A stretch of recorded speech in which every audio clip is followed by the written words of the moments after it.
Aulaires' Book of Greek Myths.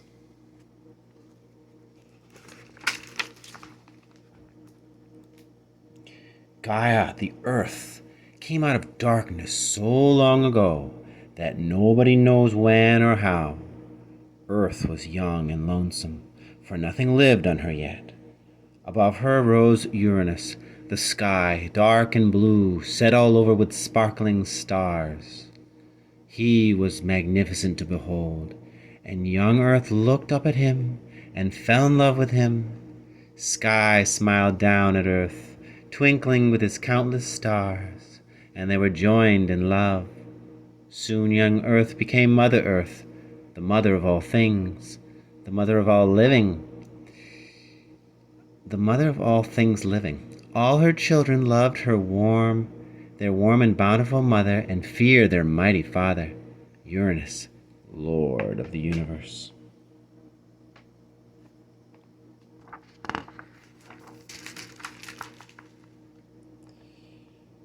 The Titans. The Titans were the first children of Mother Earth. They were the first gods, taller than the mountains she created to serve them as thrones, and both earth and sky were proud of them. There were 6 Titans, 6 glorious gods, and they had 6 sisters, the Titanesses, who they took for their wives. When Gaia again gave birth, Uranus was not proud. Their new children were also huge, but each had only one glowing eye set in the middle of his forehead. They were the 3 Cyclopses, and they were named Lightning, Thunder, and Thunderbolt. They were not handsome gods, but tremendously strong smiths. Sparks from their heavy hammers flashed across the sky and lit up the heavens so brightly that even their father's stars faded. After a while, Mother Earth bore 3 more sons. Uranus looked at them with disgust. Each of them had 50 heads and 100 strong arms. He hated to see such ugly creatures walk about on lovely Earth, so he seized them and their brothers, the Cyclopses, and flung them into Tartarus, the deepest, darkest pit up under the earth. Mother Earth loved her children and could not forgive her husband for his cruelty to them. Out of the hardest flint, she fashioned a sickle and spoke to her sons, the Titans. "Take this weapon, make an end to your father's cruelty, and set your brothers free." Fear took hold of 5 of the Titans, and they trembled and refused. Only Cronus, the youngest but the strongest, dared to take the sickle. He fell upon his father. Uranus could not withstand the weapon wielded by his strong son, and he fled, giving up his powers.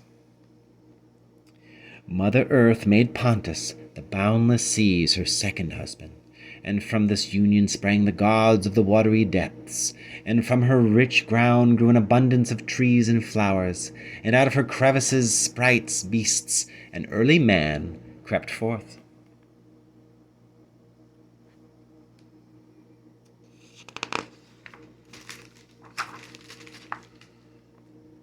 Cronus was now the lord of the universe. He sat on the highest mountain and ruled over heaven and earth with a firm hand. The other gods obeyed his will, and early man worshipped him. This was man's golden age. Men lived happily and in peace with the gods and each other. They did not kill, and they had no locks on their doors, for theft had not yet been invented. But Cronus did not set his monstrous brothers free, and Mother Earth was angry with him and plotted his downfall.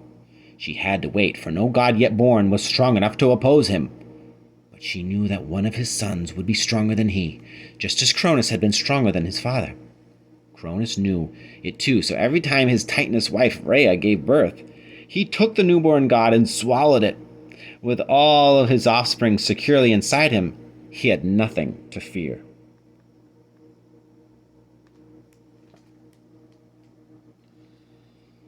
But Rhea mourned.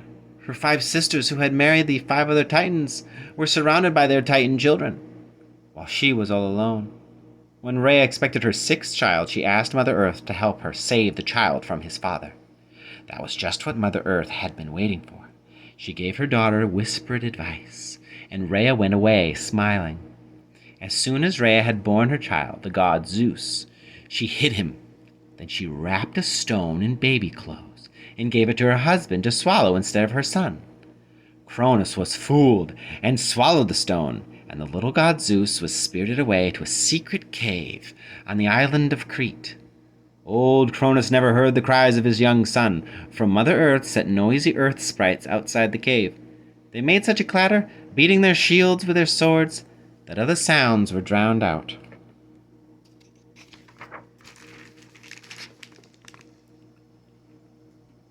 Zeus and his family. Zeus was tended by gentle nymphs and was nursed by the fairy goat Amalthea. From the horns of the goat flowed ambrosia and nectar, the food and drink of the gods. Zeus grew rapidly, and it was not long before he strode out of the cave as a great new god. To thank the nymphs for tending him so well, he gave them the horns of the goat. They were horns of plenty and could never be emptied. From the hide of the goat he made for himself an impenetrable breastplate, the Aegis. And now he was so strong that Cronus could do nothing against him. Young Zeus chose Metis, a Titan's daughter, for his first wife. She was the goddess of prudence, and he needed her good advice. She warned him not to try alone to overthrow his child-devouring father, for Cronus had all the other Titans and their sons on his side. First, Zeus must also have strong allies. Metis went to Cronus and cunningly tricked him into eating a magic herb. He thought that the herb would make him unconquerable. Instead, it made him so sick that he vomited up not only the stone he had swallowed, but his 5 other children as well. They were the gods Hades and Poseidon and the goddesses Hestia, Demeter, and Hera, all mighty gods who right away joined forces with Zeus. When Cronus saw the 6 young gods rising against him, he knew that his hour had come, and he surrendered his powers and fled. Now Zeus was the lord of the universe. He did not want to rule alone. He shared his powers with his brothers and sisters, but the Titans and their sons revolted. They refused to let themselves be ruled by the new gods. Only Prometheus and his brother Epimetheus left the Titans to join Zeus, for Prometheus could look into the future, and he knew that Zeus would win. Zeus freed the monstrous sons of Mother Earth from Tartarus. Gratefully, the 100 armed ones fought for him with all their strength, and the Cyclopses forged mighty weapons for him and his brothers. They made a trident for Poseidon. It was so forceful that when he struck the ground with it, the earth shook, and when he struck the sea, frothing waves stood mountain high. For Hades they made a cap of invisibility, so he could strike his enemies unseen. And for Zeus they forged lightning bolts. Armed with them, he was the mightiest god of them all. Nothing could stand against him and his thunderbolts. The Titans fought a bitter battle, but at last they had to surrender, and Zeus locked them up in Tartarus. The 100 armed monsters went to stand guard at the gates to see that they never escaped. Atlas, the strongest of the Titans, was sent to the other end of the world to carry forever the vault of the sky on his shoulders. Angry with Zeus for sending her sons, the Titans, into the dark pit of Tartarus, Mother Earth now brought forth 2 terrible monsters, Typhon and his mate Echidna, and sent them against Zeus. They were so fearful that when the gods saw them, they changed themselves into animals and fled in terror. Typhon's 100 horrible heads touched the stars. Venom dripped from his evil eyes, and lava and red-hot stones poured from his gaping mouths. Hissing like 100 snakes and roaring like 100 lions, he tore up whole mountains and threw them at the gods.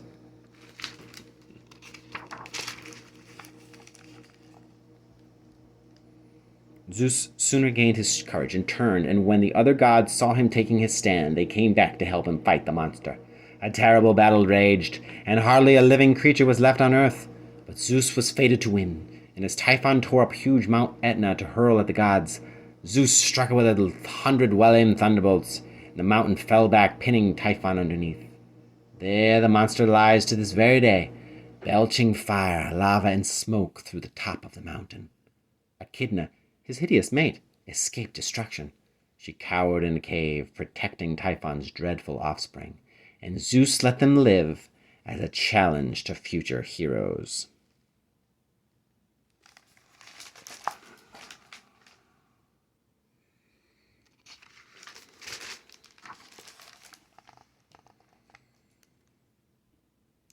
Now at last Mother Earth gave up her struggle.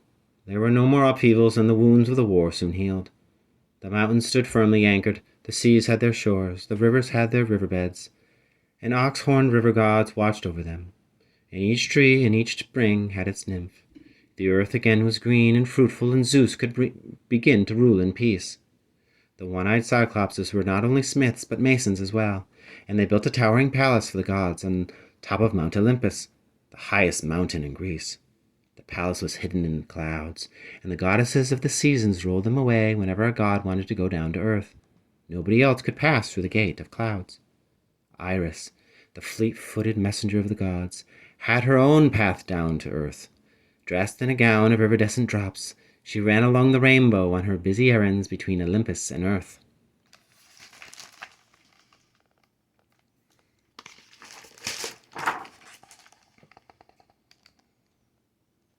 In the gleaming hall of the palace, where light never failed, the Olympian gods sat on 12 golden thrones and reigned over heaven and earth.